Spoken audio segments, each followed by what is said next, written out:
Hi, I'm Danielle. Welcome to my perfume journal. Every month I recap my most worn perfumes and I share some of the fragrant highlights in my month from my perfume journal. So let's start with a quick flip through of my journal this month. In my journal each month, I keep a daily diary of my scent of the day and my scent of the night.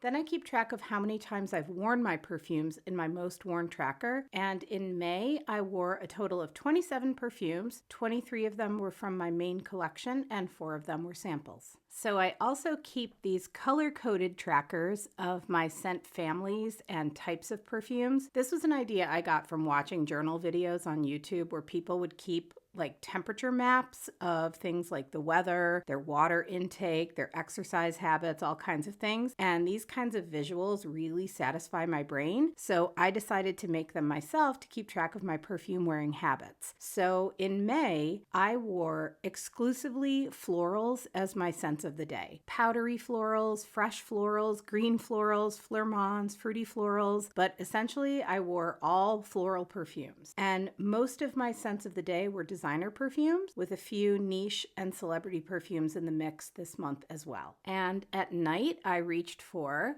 you guessed it, florals. There's one lonely little gourmand in there, and that was Confetto from Perfume Aroma. My nighttime scents for May were about half designer and half niche, which has pretty much been the trend since the beginning of the year.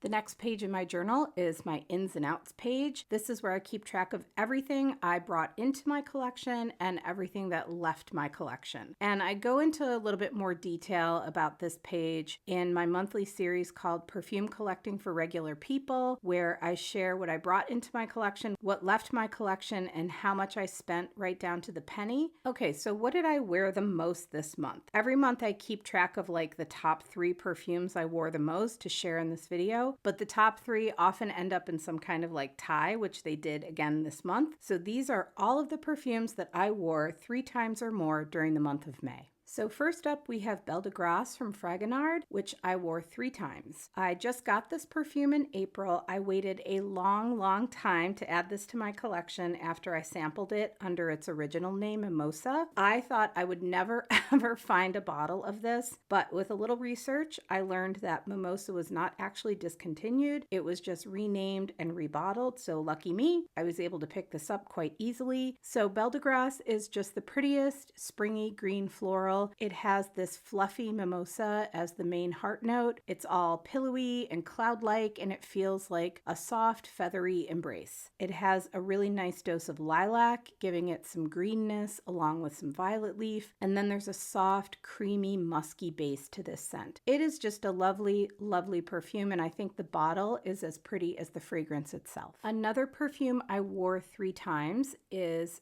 one that just joined my collection this month. This is Bigaradia from the Happy line by Chopard. So Stacy recommended this to me in the comments section of a previous video because I was talking about how much I love carrot in a perfume, and this perfume has a carrot note. So thank you so much, Stacy. I'm so glad I took your advice on this one because I do love it so much. So this perfume is all about the orange tree, but it is not like your typical orange blossom perfume. It is definitely an orange blossom scent, but this perfume really leans into like the citrus aspect of a perfume that is essentially honoring the orange tree. This has a lot of citrus in both the top and the mid, making this perfume very bright and very effervescent. It doesn't go into like refreshing territory because it does have some other aspects of it that keep it from becoming a freshie. It has that lovely sweet carrot note. There's some jasmine, there's a drop of honey, and then there's a really interesting woody kind of nutty base. It's not like overwhelmingly woody or nutty, but it's just right. This perfume definitely lands in my category of affordable gems. And finally, in the 3-time club is Burberry Brit in the EDP concentration. This is one of my older perfumes. It's an original bottle that I still have not gotten to the bottom of, and it is one of my favorite perfumey perfumes. Brit is a delicious fruity flormond with this juicy pear, sugar-coated almond, and vanilla and peony. And I normally don't really like peony-forward perfumes, but this one is really special. And it's a good example of why I will never completely write off a specific note, because you never know when a perfume composition is going to make you fall in love with something you didn't think you liked. To me, the best part of this perfume is the surprise lime note that hits you in the opening. It's tart and fresh and totally unexpected, and it like bursts onto the scene in this very outgoing way, but then it just kind of like hangs back and lets the rest of the perfume unfold and do its thing. I think Brit is a timeless classic and a fab perfume. So I wore Sarah Jessica Parker's Lovely Lights 5 times this month. SJP perfumes are my favorite celebrity perfumes, and I think the flankers of her original scents are like never boring. They're always a lot more interesting than a flanker that is mostly the original perfume with like an extra note thrown in to make it just slightly different. I like when you can feel the through line of a flanker, but it's unique enough to stand on its own, and that is what I get from Sarah Jessica Parker's flankers. So Lovely Lights is this beautiful creamy floral. It has honeysuckle and gardenia and jasmine. It's got a nice soft musky sandalwood. This is a perfume that you can overspray like mad. It's good for a perfume enthusiast who doesn't really want a perfume hanging around all day long on the skin or the clothes, because you like to switch your perfume up for the gym, for an outdoor walk, or for whatever other reason people like to change out their perfumes throughout the day. It is a great perfume. I really enjoy wearing this. I also wore Arquiste's Venice Rococo 5 times. So this is my second sample of this perfume. I received a sample with a purchase. I loved it so much that I picked up another one. And this is my very, very favorite scent profile. It is a powdery, cosmetic, rosy violet type scent, but it has like a little growl underneath it to keep it from being like overly polite. And I have described this perfume before as Madonna's Vogue at the 1990 VMAs. It's very Marie Antoinette, but make her a rock star coated kind of a perfume. And here's the thing, as much as I love this perfume, I cannot decide if I want to put it on my wish list, and I think that's because of the price point. This perfume is incredibly well done. There is no question of its quality, but when a single bottle of perfume hits the $200 price point, it is like my brain shuts off and refuses to consider it. And I realize that this is a totally silly way to think, because in 2 months' time, I will spend a couple $100s on several bottles of affordable or mid-range perfumes without blinking an eye. So why would I not invest in one good bottle of perfume over a 2-month period instead? I do not have an answer to that question. I mean, it took me like a year to spend $150 on a single bottle of the Diptyque perfume that I wanted so much from a discount site, so you can make of that what you will. And then at the same time, I will go on vacation and drop $200 on a single bottle of perfume without even blinking. None of this makes any sense, and I am just trying to keep it honest and real here. So anyway, I love this perfume. Maybe one day I'll buy a bottle of it. We shall see. And finally, my most worn perfume this month that I wore 13 times was the very affordable Embrace flanker French Lavender and Tuberose from Vera Wang. My bottle is almost gone, and I just received this bottle from the lovely Cass, so you can see exactly how much I love this perfume. This is that perfect combination of clean and creamy in a floral perfume that I just adore. It's fresh, but it's still soft. It's lavender combined with this gorgeous, deliciously creamy combination of vanilla, cocoa, and tuberose. I think this is fantastic. It is my favorite bedtime scent. I would love a laundry detergent in this scent. Vera Wang, can you please make that happen? Because I need my entire bedroom to smell like this at all times. It is beautiful. I love, love, love this perfume. So the last page of my journal each month is my month in review. Again, I'll go into some of this in more detail in my next video, Perfume Collecting for Regular People. But in May,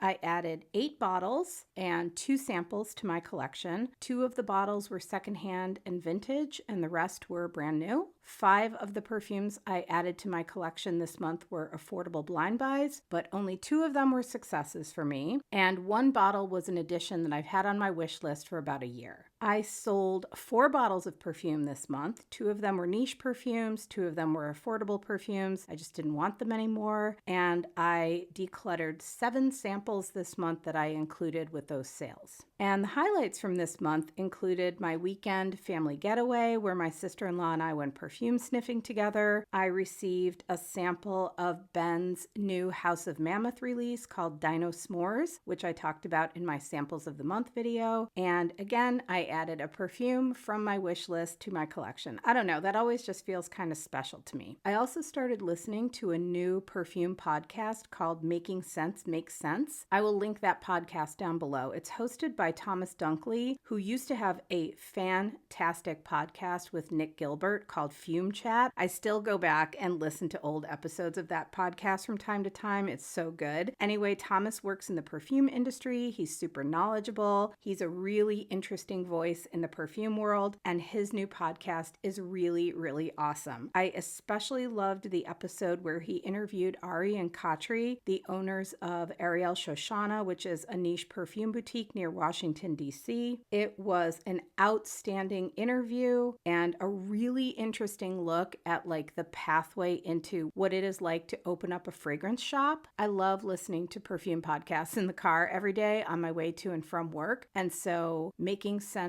Makes Sense is a great new addition to my subscription library. This month I chose Ylang 49 from Labo as my sample of the month. And I mentioned in my sample of the month video that I don't usually go into Labo shops or visit their counters because their perfumes are so incredibly expensive, but I am so glad I gave this one a snifferoo because I just loved it. And I chose this as my sample of the month because I love when a perfume surprises me. I was expecting a buttery yellow tropical floral, and instead I got an interesting, almost vintage smelling chypre from this perfume. I think this is a great offering from Labo, and that's why it's my sample of the month. So my perfume of the month is one that finally made it off my wish list and onto my shelf. This is Moheli from Diptyque. This is a beautiful combination of Ylang Ylang, ginger, and vetiver. It is fresh and bright. It's a little bit zingy, and I think this is about as perfect as a summer perfume can be. I am so happy that I can reach for this now and enjoy it whenever I want to. I really love this perfume.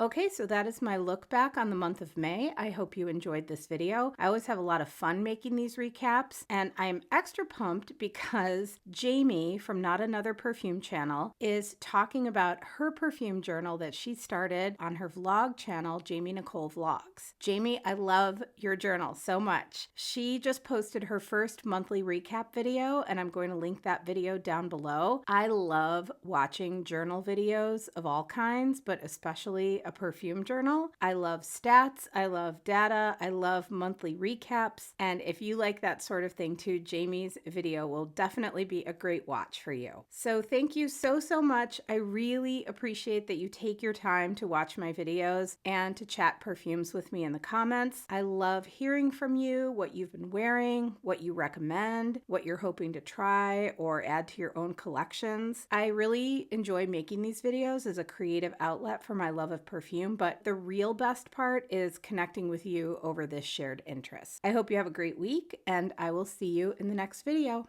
Bye.